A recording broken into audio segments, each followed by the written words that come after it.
Greetings, smartphone here. If you can notice right here, this is the taskbar. When we're looking at how we can actually hide the taskbar. So when you have a cursor up here, you don't see the taskbar. Only when you put back the mouse down here, you see the taskbar. First, you want to go to the startup menu. And when you click on the startup menu, you're going to click on settings. When you click on settings, you're going to come all the way here to where it says personalization. So you're going to click on that.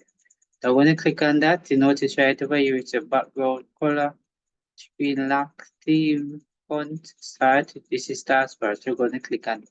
You notice come right up here, it's automatically hide the taskbar on the desktop. Or this one's on the tablet.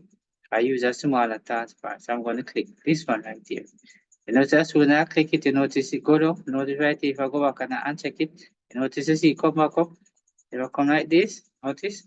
And if I come and I close it, you notice no taskbar. When I put by the mouse right here, notice it come back up, right? So if in case you let somebody a computer come, I haven't seen it, you put the mouse like this, I show. But what if you want it stable, right? You can actually come like this, go to settings, right? When settings come, you're going to come to your right and click on personalization.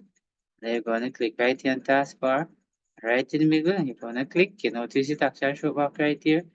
Just the same, right? If you click right here to a smaller one, you notice the taskbar gets smaller right here. Yes. If you don't want it, you can actually take it off back in. So this is how you actually hide our taskbar right here on your computer. So thanks for watching. See you in the next video.